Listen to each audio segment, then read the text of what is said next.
Sullivan. I'm a former IRS agent and teaching instructor with the IRS. Welcome to my YouTube station. It's the home of the 5-minute or less video. I can tell you everything you need to know in 5 minutes. I'm a national expert in IRS resolution matters. I've worked about 10,000 cases. I worked at IRS for 10 years. I've been in private practice for 40. Many of you have come to me because you've seen me many times on the national news.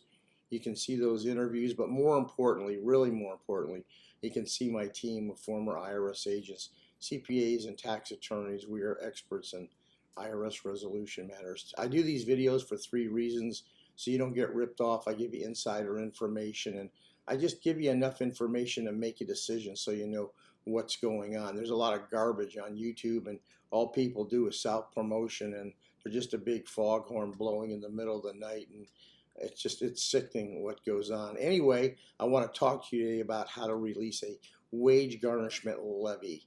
Wage garnishment levy. As a former agent, I did it on the bank levy, so you're going to get sick of hearing. I have filed thousands of wage garnishment levies.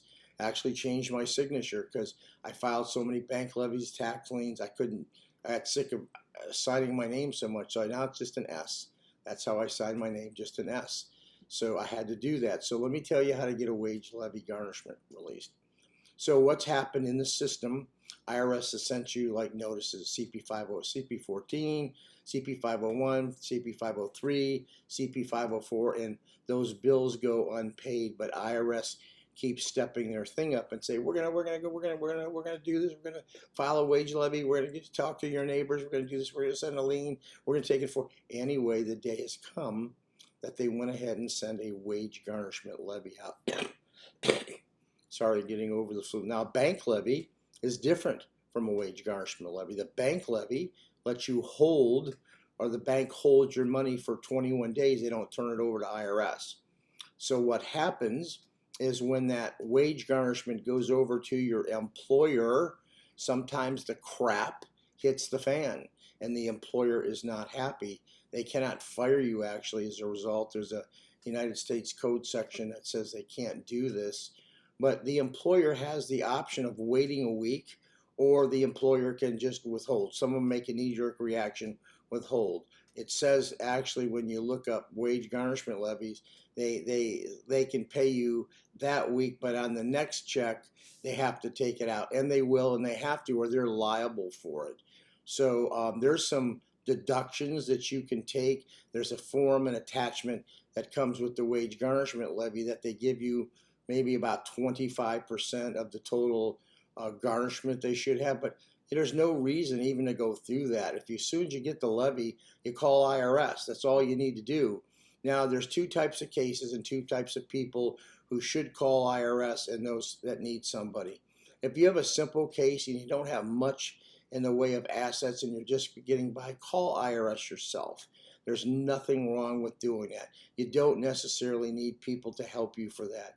If you're making a lot more money and you don't want IRS looking at your financial statement, then you call someone else. That's kind of where the rubber meets the road on that case. So IRS is going to want a financial statement.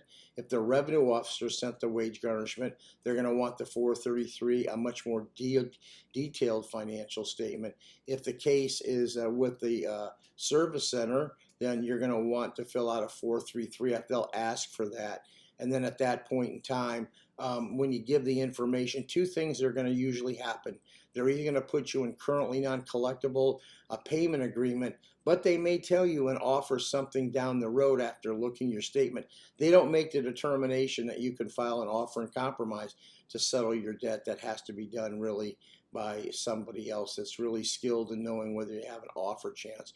But anyway, if you got a wage garnishment levy, call IRS, have a 433F prepared. Just download it, 433F. That's what they're going to ask for. They're probably going to ask for a couple months bank statements, and they'll ask for a pay stub or something just to see how much you're making. And then that's really how it happens. Just ask them for an immediate release. And if you're going through a hardship, let them know, hey, I'm going through a hardship. I need to get this. Here's my hardship. I'm not paying bills. I got this happening. IRS is a lot more sensitive to that these days. Anyway, that's exactly how you get your your levy release. Have the number, the phone number and fax number of the person this levy release needs to go to. That's another tip. Make sure all your tax returns are filed. Another tip, and make sure you have enough withholding taken out, okay? Anyway, I gave you everything that I could. How about giving me a subscription? We need those. I need those because it moves me up the chain a little and I try to give you the information you need. Thank you so very much. I appreciate it.